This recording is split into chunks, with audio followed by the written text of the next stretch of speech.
I want to tell you what I saw today in court. I saw a 76-year-old grandfather. He actually turns 76 tomorrow, sobbing with a victim advocate's arm around his back, trying to comfort him.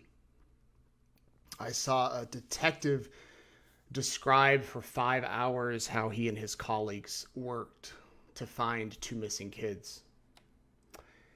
And that same detective described the putrid smell of rotting corpses.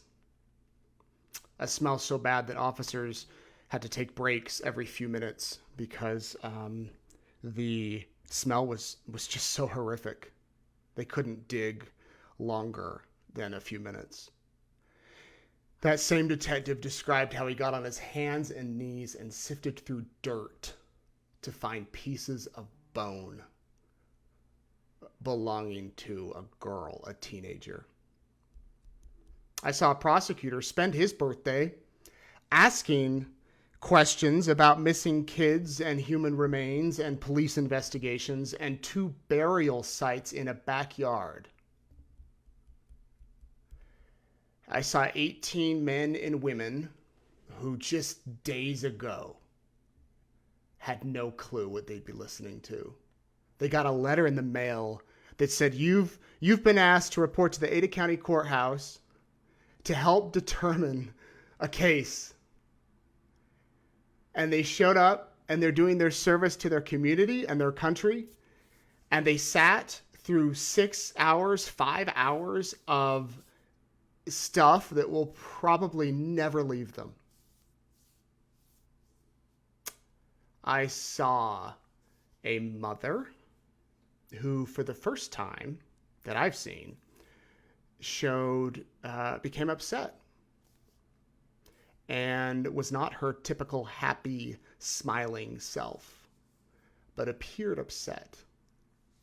And the reason I guess that she was upset is because there were photos of that mother's children, or I guess photos of what's left of that mother's children. Pieces of her daughter displayed on a big screen in a courtroom, parts of her skull,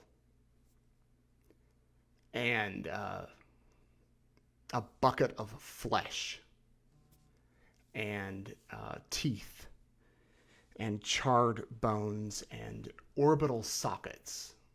Stuff that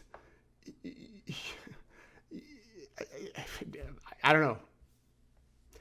And her brother, JJ, at least you could recognize him.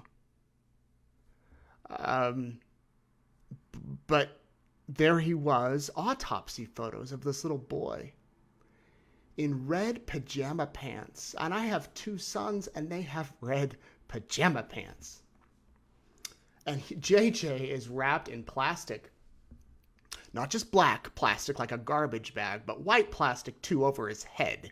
And there's duct tape covering his mouth. And there's duct tape wrapped around his wrists and around his feet. And I saw those photos, and then I saw a photo of him, of his face. And you could tell it was him, except that it was decomposing, and it was black and it was gray. And what I saw today, and what so many other people in that courtroom saw, I don't know if it will ever leave us. And that is what I saw today in court.